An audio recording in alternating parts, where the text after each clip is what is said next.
kinerja gubernur dalam dunia pendidikan di Banten saat ini seperti apa? Di pemerintahan Pak Wahidin Halim dan Pak Andika, ini agak lemah di sektor pendidikan.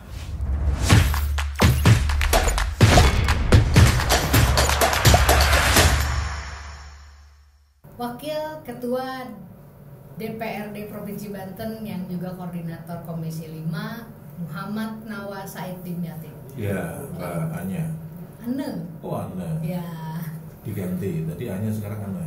Ane. Oh, Ane. Dari awal namanya. Dari mana? Iya. Welcome di sini kan. Kenapa? Welcome di Titik Sigi Podcast Studio. Ya, terima kasih diundang di sini sehingga tahu ada acara podcast ya. Kak, ini kita langsung aja ngobrol Kak Boleh, ya. boleh. Jadi memang Bosda ini Komisi 5 kan membawahi bidang pendidikan. Bosda ini memang sedang hangat dibahas gitu, ramai karena menuai banyak protes juga gitu kan. Jadi persoalan Bosda ini awalnya dulu cerita deh Cak, payung hukumnya Bosda sendiri apa sih? Jadi kan gini, undang-undang tentang pendidikan itu kan mengamanatkan salah satunya adalah BOS dan yang kedua untuk daerah Bosda.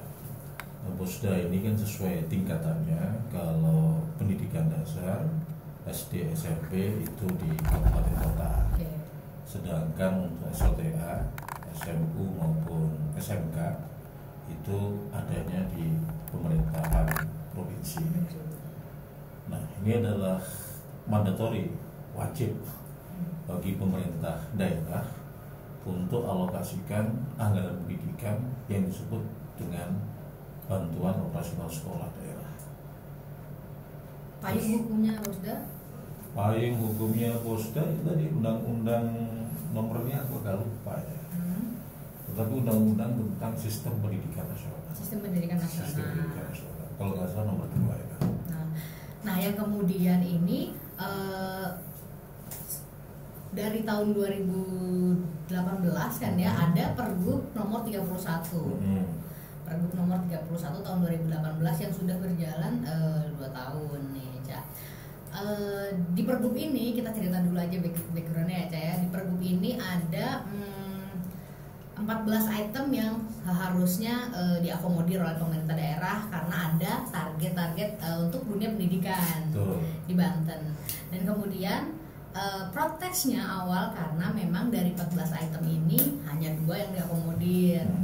Dan kemudian itu juga ada perbedaan, mungkin itu perubahan di jukplatnya atau entah apa ini. Saya juga sebenarnya mau nanya sama Cak Nawa ya. Ini memang Cak Nawa ya panggilannya ya? Iya, panggilannya Cak Nawa. Panggilannya Cak Cak Nawa. itu Kak ya. Cak itu Kak. Surabaya ya? Surabaya, oke. Cak, memang ada yang berubah. Pendidikan di Banten ini kan ngajunya kepada RPJMD, Rencana Pembangunan Jangka Menengah Daerah, Provinsi Banten 2017-2022. Di dalam RPJMD tersebut, salah satu visi misinya itu adalah memperluas akses dan pemerataan pendidikan. Dari sanalah kemudian muncul yang disebut dengan Peraturan Gubernur Nomor 31 Tahun 2018 tentang pendidikan gratis. Yang dimaksud gratis itu adalah sebenarnya 14 item itu. Jadi 14 item itu tidak boleh sekolah mencari dana dari luar, ya, dari luar termasuk dari siswa. Nah, inilah yang dipenuhi oleh pemerintah Provinsi Banten. Nah, itu logika berpikirnya adalah seperti itu. Memang kemudian ramai di pemberitaan, ada keluh kesah dari beberapa kepala sekolah terkait dengan masalah itu, karena lebih banyak diarahkan oleh Dinas Pendidikan Bosda ini untuk honor, terutama adalah honor guru non lebih ASN. banyak atau memang alokasinya cuma itu, Cak? Lebih banyak diarahkan ke sana. Tapi berarti masih ada untuk alokasi. Kalau seandainya slotnya cukup, ya masih boleh dong untuk yang lain. Nah, kalau yang guru non ASN di kita ini ada 9 ribuan. 9 ribuan yang kita harus berikan honor bulanan secara layak, dan itu kisaran pendapatannya 3-4 juta per bulan. Sedangkan alokasi posda bersiswa masih tetap sama, kurang lebih sekitar 5.500.000 per siswa per tahun. Nah, Cak, ini juga saya dapat laporan lagi, makanya kenapa sekarang soal Bosda ini di PT UN-kan oleh salah seorang masyarakat ya, karena memang bunyi ini kita langsung ke persoalan nominal yang disebutkan banyak pihak termasuk gubernur waktu itu menyebut bantuan operasional siswa itu per siswa 5.500.000. Tapi memang waktu itu hitung-hitungannya ditambah juga dengan Bosnas. Jadi 5.500.000 maksudnya Bosda dengan Bosnas. Oh enggak, Bosda saja. Karena kalau dari anggarannya memang yang tadinya itu 3 miliaran kalau saya nggak salah per satu sekolah itu beda-beda, itu semua kan tergantung jumlah siswa di sekolah. Iya. Karena kan delivery-nya kan per siswa ya, bukan per sekolah. Jadi kalau sekolah yang jumlah muridnya lebih banyak, otomatis lebih dapat banyak. Ya, nah, kemudian tahun 2020 ini terjadi perubahan karena tidak lagi sesuai dengan jumlah siswa, betul ya? Saya belum tahu. Nah, itu nggak ada yang laporannya. Yang saya tahu begini, ada gejolak lah, terutama di lingkup sekolah. Betul. Terkait dengan masalah kenapa Bosda ini hanya lebih banyak diarahkan kepada honor non ASN dan juga ASN sebenarnya. Jadi bukan hanya ASN. Nah, ada beberapa item yang dia agak susah dalam rangka untuk mengambil dari unit yang berasal dari provinsi kan seperti itu kan ya. Nah, sehingga dia menyoal ABCD. Nah, ini yang sebenarnya menurut saya tidak baik. Karena sebenarnya kepala sekolah ini harusnya lebih banyak fokus kepada didaktik metode. Ya, ini kan banyak sebenarnya. Kayak barusan saya panggil inspektorat, saya panggil BKD terkait kasus. Sudah ketemu dengan inspektorat dan BKD. Kalau dengan Didik sudah ketemu? Udah, termasuk Didik. Itu terkait dengan problema misalkan ontran-ontran di SMA 21. Ya, terkait penggunaan anggaran. SMA 21 Kabupaten Tangerang. Ada juga di SMA 22 Kabupaten Tangerang terkait dengan masalah itu. Dan kalau kita mau lihat lebih banyak lagi, ya, itu saya yakin juga akan muncul di mana-mana. Nah, oleh karena itu kan sejak awal kita ingin masuk membantu penyelesaian agar guru dan kepala sekolah itu dikembalikan kepada jati dirinya sebagai tenaga pendidik, bukan sebagai pengguna anggaran. Jadi yang komplain beberapa kepala sekolah ini yang sudah mulai bermain di dalam penggunaan anggaran. Ya, nah ini yang sebenarnya ya kita nanti ingin ajak diskusi para kepala sekolah terkait dengan masalah ini. Berarti kalau keluhan dari kepala sekolahnya tadi gimana, Cak, kalau ke Dewan?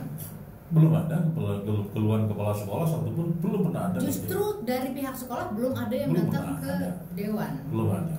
Karena kita kan tahu, ya, kita tahu apabila yang dia keluhkan itu betul, kita akan paham. Tapi kalau apabila dikeluhkan itu dalam tanda kutip, ya, pasti dia tidak akan berani dong menyampaikan kepada kita, termasuk dengan masalah ini. Karena sesungguhnya ini sesuatu yang sebenarnya baik di dunia pendidikan kita, dan progres yang cukup bagus dibandingkan masa-masa sebelumnya ya sebenarnya. Dan memang tidak semua orang punya kesiapan yang sama dalam menyongsong era yang baru, ya kan? Nah, apalagi dari 14 item ini memang 2 yang cuma diakomodir, itu betul ya? Saya dengarnya begitu. Dari siapa, Cak? Dari media. Oke. Saya belum tanya kepada kepala dinas, saya belum tanya. Tapi ya, itu boleh memang ya? Ya boleh, selama tidak di luar 14 item itu. Kalau di luar 14 item itu baru melanggar. Dari 14 item yang saya semula harusnya diakomodir jadi tinggal 2 itu diperbolehkan ya. Boleh lah. Yang nggak boleh itu di luar 14 item itu dibiayain oleh bosnya. Kalau yang tadinya bunyinya untuk sesuai banyak jumlah siswa dan sekarang jadi sesuai jumlah pendidik non ASN ya. Apa tenaga guru honorer non ASN itu juga boleh Cak, berubah begitu. Tetap sesuai dengan jumlah siswa. Kalau di luar itu ada pelanggaran. Oh, itu pelanggaran. Kalau seandainya misalkan ada kebijakan tertentu yang dibuat oleh Dinas Pendidikan memberikannya tidak sesuai dengan jumlah siswa, itu pelanggaran. Berarti kalau sesuai jumlah tenaga honor itu melanggar ya, Cak? Ada pernyataan. Kalau hitungannya itu melanggar. Ada pernyataan Sekda menariknya, Cak. Al-Mukhtabar bahwa memang sudah berubah dari yang tadinya sesuai jumlah siswa menjadi tenaga honorer non ASN. Kita ketika pemerintah bicara kan harus berdasarkan aturan ya. Nah, ini Dewan gimana Cak menyikapinya? Nanti kita akan panggil Pak Sekda. Kita akan tanya, benar nggak informasi terkait dengan masalah ini? Oke. Ini juga menariknya karena ada target-target dari pemerintah kan soal kinerja ini, dan yang tadinya itu jumlah siswa kan mungkin besarannya akan lebih besar daripada ketika itu menjadi pola penganggarannya berdasarkan jumlah siswa. Jadi bukan berdasarkan jumlah ASN atau non ASN. Tapi faktanya Cak, tahun 2020 alokasi penganggarannya berdasarkan jumlah siswa.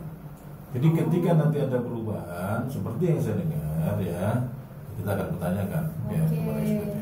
Berarti memang dari legislatif belum tahu ada di lapangan. Jadi kan begini, apa yang dilakukan di tahun 2020 ini kan kita selesaikan dulu di tahun 2019 ya, APBD 2020. Betul.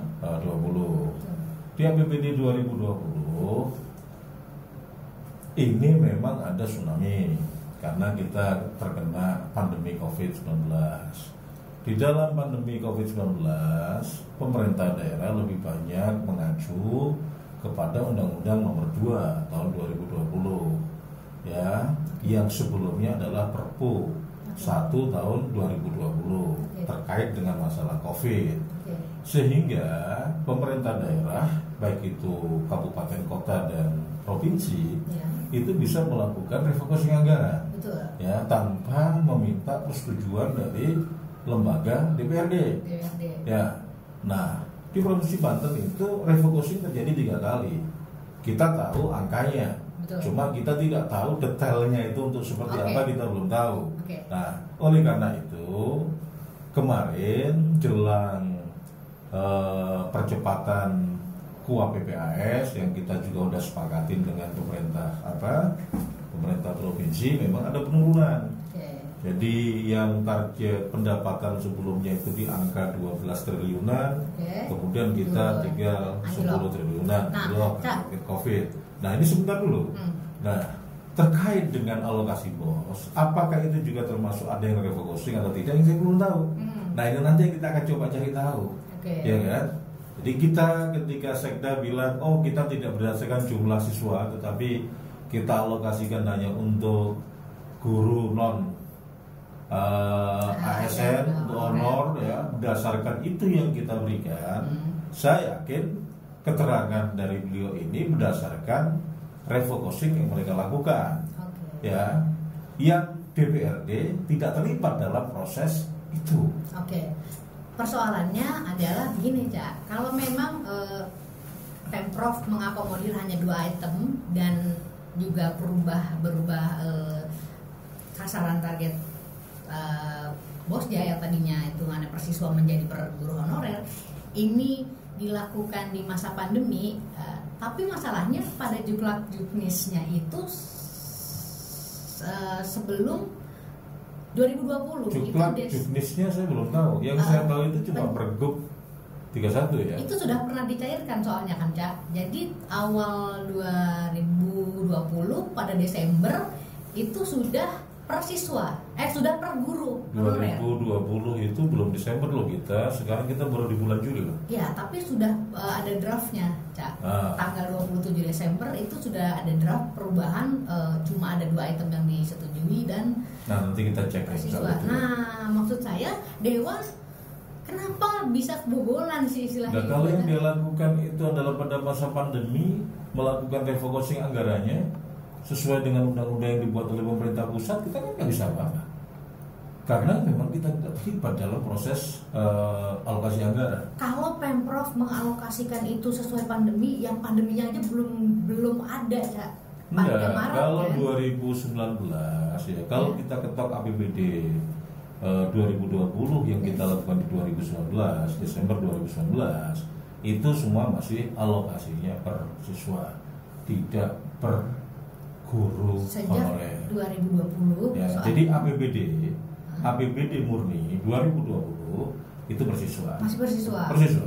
Ketika itu berubah berarti memang tidak ada payung hukumnya mungkin ya. Ada payung hukumnya Undang-Undang Nomor 2 tahun 2020. Jadi pakai Undang-Undang Covid. Ya, pakai Undang-Undang Covid itu pemerintah daerah, pemerintah pusat boleh melakukan perubahan anggaran yang tidak perlu melibatkan DPRD. Cukup mereka lakukan dengan Menteri Dalam Negeri. Nah, kan seperti itu. pertanyaan saya, Cak, di bulan apa ada perubahan anggaran itu? Di provinsi 3 kali. Kita KLB itu kalau tidak salah bulan Februari ya. Februari. Ketika draft ini disusun, aturannya berubah pada Desember, otomatis sebelum pandemi sudah mempersiapkan untuk pandemi. Enggak, Desember tahun kapan? 2019 Enggak, tadi. 2019 masih alokasinya itu bersiswa. Oh, Tidak tidak untuk alokasi per guru honorer tidak. tapi Dewan bisa memastikan itu ya, Cak? Salah. Kalau memang dari 2019 ini masih sesuai dengan jumlah siswa dan kemudian berubahnya pada 2020. 2020 ini kan kita sudah bulan Januari, Februari ini kan kita sudah kena Covid ya. Mulainya Maret, Cak, PSBB. PSBB-nya mulainya Maret. Ya. Bulan Maret juga. PSBB-nya mulainya Maret. Tetapi KLB-nya itu kalau tidak salah tanggal 14 awal Maret. Awal Maret ya, tanggal 14 Maret ya. Awal Maret. Ya. Jadi maksud saya apa Pemprov sudah menyiapkan sebelum masa pandemi Kalau untuk dia pandemi? lakukan itu enggak lah. Apa Pemprov Nggak sudah mungkin tahu lah. kalau mau ada pandemi misalnya? Nggak mungkin lah. Oke. Kalau dia dilakukan itu kejahatan itu. Nggak mungkin lah dia lakukan seperti itu. Oke. Berarti Ya kan? memang mungkin ini persoalan yang belum juga selesai dibahas prosesnya ya, Cak. Jadi gini, saya baru tahu Oke. ada istilah alokasi posdanya itu per guru honorer ya, Oke. jumlah ASN Oke. dan jumlah non ASN. Untuk ASN-nya itu untuk misalkan honor-honor dan lain sebagainya. Oke. Untuk guru honorer untuk ini. Tetapi konsep itu tahun 2000 dalam pembahasan APBD 2020 itu tidak pernah muncul. Oke. Makanya saya bisa berani memastikan 2020 yang kita ketok di 2019 bulan Desember itu pasti semuanya ke arahnya adalah per siswa. Nah, ketika masa pandemi, karena memang dana posda ini kan nggak langsung turun. Januari, Februari kan juga mungkin belum turun, ya kan? Kemudian ketika ada refocusing kita belum tahu apakah di situ ada refocusing juga atau tidak, kan kita tidak tahu. Terus kemudian ada perubahan yang sebelumnya per siswa kemudian jadi per guru honorer, ya kita kan tidak tahu. Karena satu hal yang perlu saya sampaikan kepada Mbak Ane, tidak mungkin Pemprov itu berani melakukan atau membuat kebijakan tanpa ada dasar hukum, apalagi melawan hukum. Betul. Mereka tahu persis soal itu. Oke, betul. Itu yang saya yakini adalah seperti itu. Nah, Cak, pemerintah kan punya target-target nih, Cak, di bidang pendidikan. Dengan alokasi yang sesedikit ini, udah gitu juga ada pandemi juga, gitu kan. Terus kemudian jadi berkurang. Ini sesuai nggak sih, Cak? Targetnya akan tercapai atau enggak? Gimana Jadi, nasib pendidikan gini, di Banten? Saya ketika menghadirin forum konsultasi terkait dengan RKPD tahun 2020 21. Oke. Saya pernah sampaikan di depan audien, di mana di situ juga hadir kepala daerah dan juga bupati wali kota ya, bukan hanya gubernur, bahwa salah satu kelemahan di pemerintahan Pak Wahidin Halim dan Pak Andika ini agak lemah di sektor pendidikan. Kenapa saya sampaikan seperti itu? Karena di sektor pendidikan ini di RPJMD kita pasang targetnya luar biasa tinggi. Baik itu terkait dengan jumlah sekolah, jumlah ruang kelas baru ya, terus kemudian juga lamanya orang belajar dan lain sebagainya. Di mana target misalkan 125 sekolah yang kita harus bangun selama 5 tahun ini ya, ini baru terbangun kurang lebih sekitar 11-an sekolah, masih jauh. Harusnya di 2020 ini kita bangun 34 sekolah, ya kan? Tapi tidak mungkin bisa dilakukan karena terjadi pandemi, di mana alokasi anggarannya kemudian terefocusing secara keseluruhan. Ya. Nah, tapi kemudian pada janji kampanye politiknya pasangan Wagub dan Gubernur saat ini, itu mereka akan fokus di infrastruktur dan pendidikan. Infrastruktur, pendidikan, kesehatan. Dan kemudian ketika memang pendidikan sendiri masih banyak kelemahan, ini berarti nggak maksimal. Dari aspek memberikan pelayanan, mempermudah akses pendidikan, ya dalam tanda kutip menahan orang untuk sekolah sampai selesai, ini cukup bagus sebenarnya. Salah satu hal yang bisa kita lihat adalah Pergub 31 2018 tentang pendidikan gratis. Semangat ini kan gratis. Luar biasa. Dan ini di Indonesia hanya di Banten loh. Jawa Timur baru ngikutin, ya. Jawa Timur baru ngikutin. Dan alokasi kita per siswa jauh lebih besar dibandingkan Jawa Barat. Kalau kita mau lihat, kalau kita lihat kan apple to apple itu kan dengan provinsi-provinsi lain. Tetapi memang dari pemerataan pendidikan yang kita belum mampu lakukan karena kita gagal, ya. Dalam tanda kutip baik itu faktor pandemi maupun juga faktor yang lain menambah jumlah sekolah dan jumlah ruang kelas. Nah, gitu. Cak.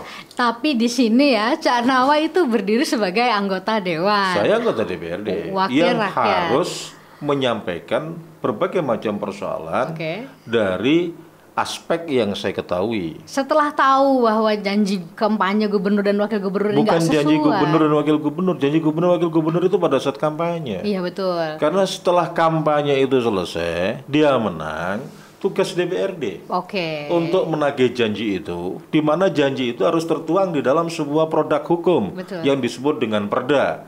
Ya, perdanya itu namanya adalah Rencana Pembangunan Jangka Menengah Daerah 2017-2022. Dan itu sudah tugas kita sudah lakukan itu. Nah, yang kita nilai gubernur dan wakil gubernur itu berhasil atau tidak, ini adalah tahapan-tahapan yang ada di dalam RPJMD ini yang dilaksanakan per tahun kan. Per tahun ini apa, tahun berikutnya apa dan seterusnya. Ini tahun ketiga kan ya. 2020 ini tahun ketiga. Dan ketika memang ada hal-hal yang mungkin terkendala atau tidak sesuai dengan apa yang awalnya diekspektasikan, itu apa yang dilakukan wakil rakyat ini?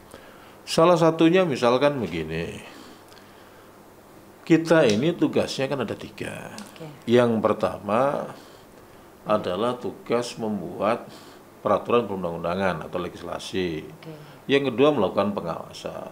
Yang ketiga membuat perencanaan bersama dengan mereka yang disebut dengan fungsi budgeting. Dalam melihat fungsi budgeting di sini kita punya otoritas untuk melakukan intervensi anggaran. Misalkan contoh, kita lihat nih dinas A, kita tahu ada beberapa hal yang dia harus capai misalkan. Tetapi oleh TPBD diberikan alokasi anggaran yang tidak memungkinkan. Untuk itu tercapai, kita bisa intervensi dengan kita menambah alokasi anggaran. Nah, kalau di dunia pendidikan sendiri, kira-kira berapa persen sudah yang sudah terrealisasi, Cak? Kalau dilihat dari aspek tadi, ya pemerataan pendidikan ya, di Banten.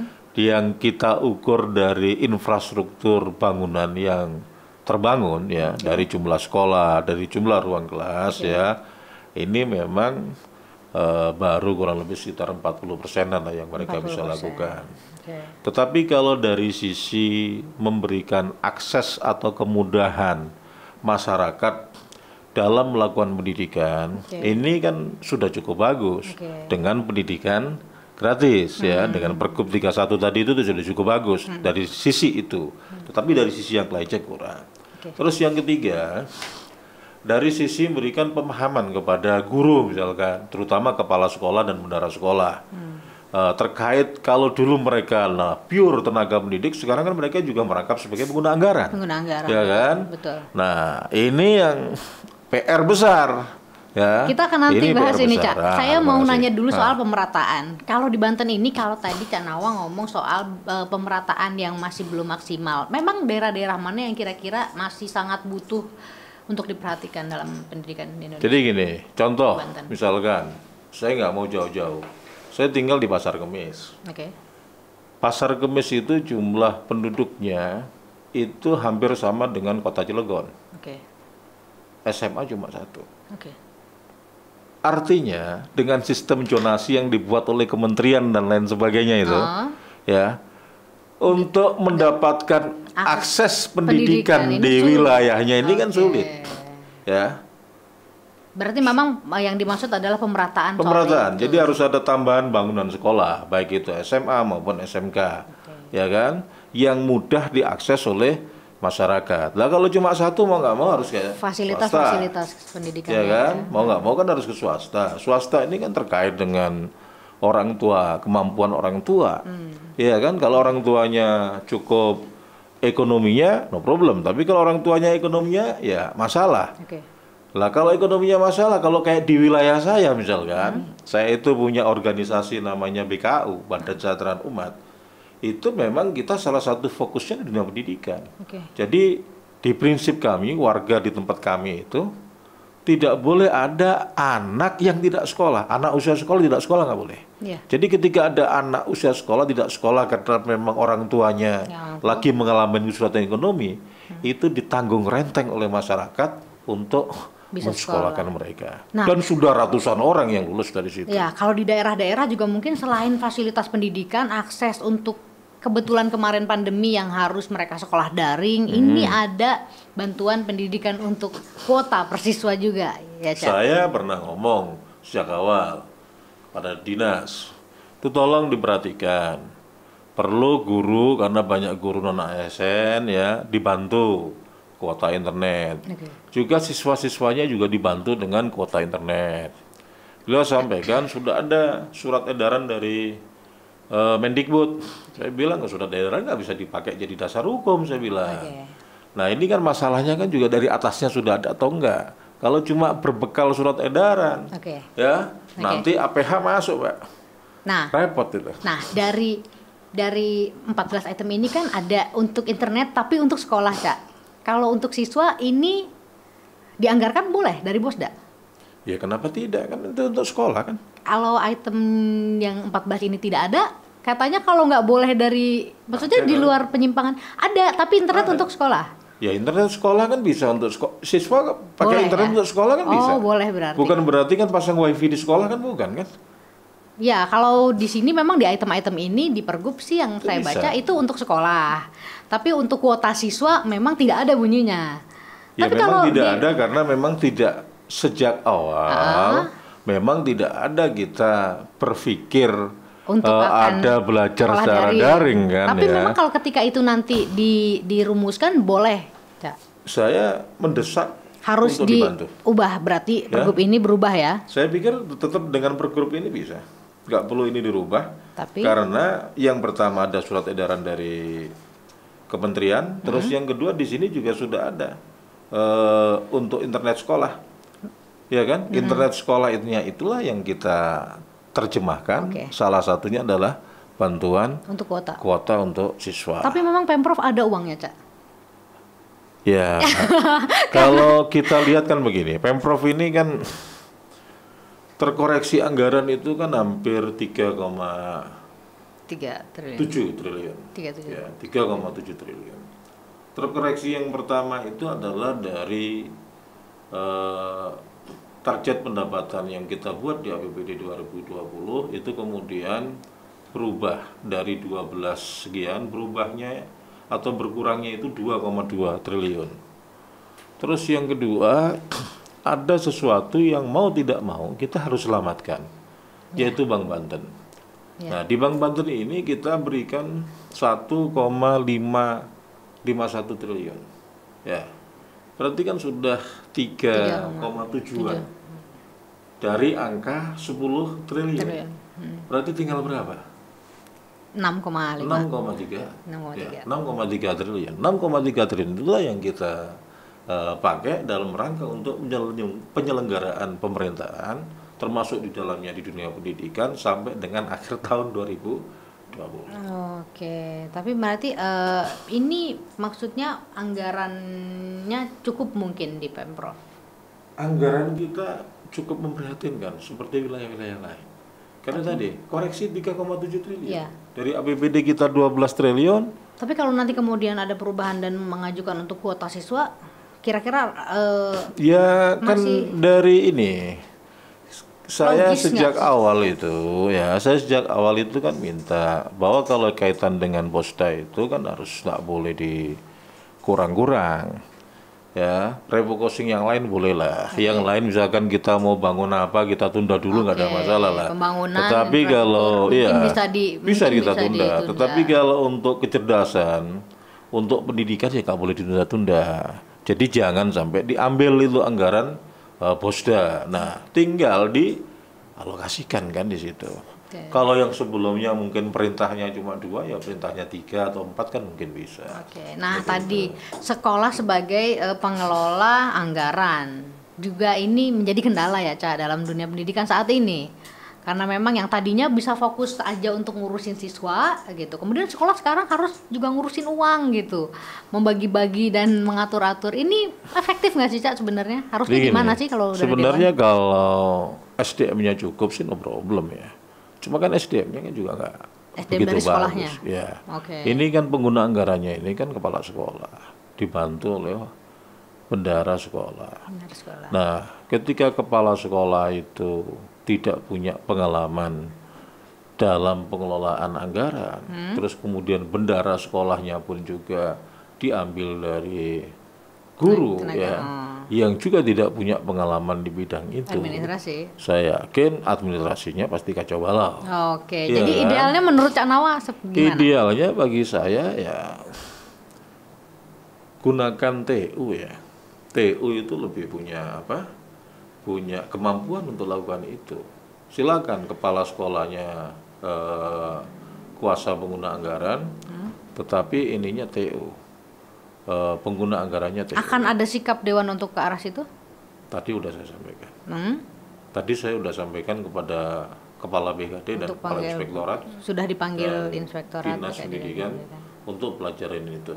Karena kalau tidak, kasus-kasus yang terjadi ketika guru nggak senang dengan kepala sekolah, atau tidak senang dengan bendahara sekolah, komite sekolahnya juga begitu, itu pasti borok di dalam itu pasti akan dikeluarkan.